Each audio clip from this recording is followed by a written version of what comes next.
வணக்கம் நண்பர்களே. இந்த வார பயணத்தில் வால்பாறை மற்றும் ஆனமலை புலிகள் காப்பகம் குறித்த ஒரு சிறப்பு தொகுப்பாக நாம் பார்க்கவிருக்கிறோம். இந்த பயணம் தமிழகத்தின் மேற்கு தொடர்ச்சி மலை குறித்த அதன் சுற்றுலா பகுதிகள் குறித்த ஒரு தெளிவான பார்வையை எடுத்துச் சொல்வதற்காகவே இந்த பயணம் இருக்கிறது.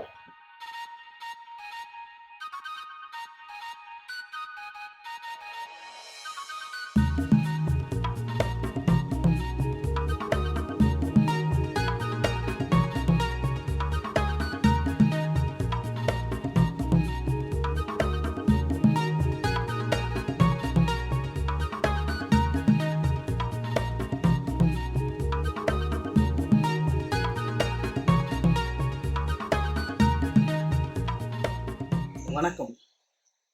நான் இப்போ இருக்கிற இந்த இடம் பார்த்தீங்கன்னா தமிழகத்தோட மிக முக்கியமான இடம். மேற்கு தொடர்ச்சி மலையில் மிக அதிகமாக மழை பொழிவை பெறக்கூடிய இந்த இடம் பார்த்தீங்கன்னா வால்பாறை ஆனமலை குன்றுகள் வடக்கு வால்பாறையோட வனச்சரகத்தில் இருக்குது. இந்த ஏரியா பார்த்தீங்கன்னா கவர்கல்ல இருந்து நீங்கள் தனியாக பிரிஞ்சு வரணும். மிக சென்சிட்டிவான ஏரியான்னு சொல்லலாம். எக்காலஜிக்கலாக வால்பாறை முழுவதுமே ஆனைமலை புலிகள் காப்பகத்துக்கு கீழே தான் இருக்குது. இந்த ஆனைமலை புலிகள் காப்பகம் மிக அதிகமாக புலிகளை கொண்ட ஒரு காப்பகம். இயற்கையாகவே இது யானைகள் அதிகமாக நிறைந்த ஒரு பகுதி.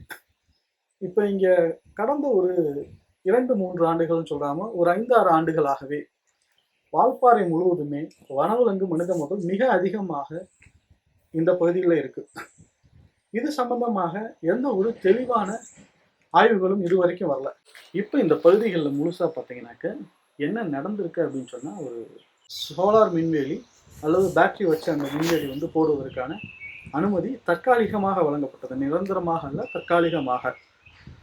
ஆனால் இந்த வால்பாறை காஃபி எஸ்டேட்டை பொறுத்த வரைக்கும் என்ன நடந்திருக்குன்னா, முழுக்க இப்போ நான் நிற்கிற இடமே இந்த ஃபென்சிங் நீங்கள் பார்த்தோன்னா என்டையர் பிளான்டேஷன் கிட்டத்தட்ட ஒரு 3000 ஏக்கர் முழுக்க சோலார் ஃபென்சிங்கால் சூழப்பட்டு எலக்ட்ரிக் ஃபென்சிங் போட்டு, ஏன்னா இங்கே சோலார் எல்லா நாளிலும் ஒர்க் ஆகாது, அதனால் நேரடியாக மின்சாரம் பாய்ச்சப்பட்டு அது பேட்டரி கரண்ட்டாக கன்வெர்ட் செய்யப்பட்டு அதிலிருந்து விடுறாங்க. இதனால் என்ன ஆகுதுன்னா, சில எஸ்டேட்டுகள் 24 மணி நேரமும் இந்த மின்வேலிகளில் கரண்ட்டை பாய்ச்சிட்ருக்காங்க. சில எஸ்டேட்டுகள் பார்த்திங்கன்னா சாயங்காலம் 5 மணிலேருந்தே இங்கே கரண்ட்டை பாஸ் பண்ண ஆரம்பிச்சிடுறாங்க. அப்போ ஒரு 4000 ஏக்கர் யானைகள் அமைதியாக இருக்கக்கூடிய இந்த இடங்கள்ல அதோட இயற்கையான வழித்தடங்களுக்கு மிகப்பெரிய அளவில் பாதிப்பு ஏற்படுது. இதனால் என்ன ஆகுதுன்னா, இங்கே காயம்படக்கூடிய அந்த யானைகள் நேரடியாக வால்பாறை நகரத்துக்குள்ள வருவதற்கும் தாக்குவதற்கும் தொடர்ந்து இது ஒரு வாய்ப்பாக அமைஞ்சிருக்கு. ஆனால் இது குறித்து இதுவரை எந்த செய்தி தொகுப்புகளும் வரல. ஒருவேளை ஏன்னா கவர்கல்ல இருக்கிற வன சோதனை சாவடியை தாண்டி நீங்கள் இங்கே உள்ளே வந்துட்டிங்கன்னா திருப்பி நீங்கள் போகிறதுக்கே முடியாத ஒரு சூழல். ஏன்னா முழுக்க எஸ்டேட்டுகளோட கட்டுப்பாட்டுக்குள்ளே மட்டுமே இருக்குது. இதை தாண்டி யாராவது நிருபர்களோ போகிறது அவ்வளோ ஒரு சாத்தியமில்லை. இப்போ நாமளே வந்திருக்கோம்னா வேற ஒரு பிரச்சனை மையமாக வச்சு தான் இங்கே இந்த பணியை நம்ம செஞ்சிட்ருக்கோம்.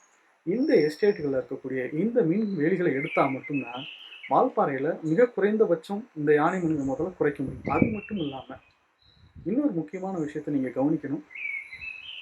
இன்றைக்கி தமிழ்நாட்டில் பரவலாக சென்னை போன்ற நகரில் குடிநீர் பிரச்சனைகள் மிகப்பெரிய அளவில் இருக்குது.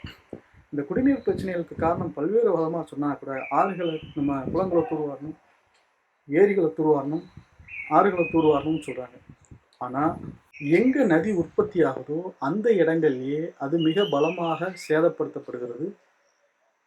இந்த பகுதிகளில் காடுகளும் வனவிலங்குகளும் அமைதியாக இருந்து காடுகள் செழித்தால் மட்டும்தான் நமக்கெல்லாம் கீழே தண்ணி கிடைக்கும். ஒரு நதிங்கிறது அதோட சராசரி நீர் ஓடுகின்ற அளவை வைத்து தான் அதோட செழிப்பை தீர்மானிக்கிறாங்க.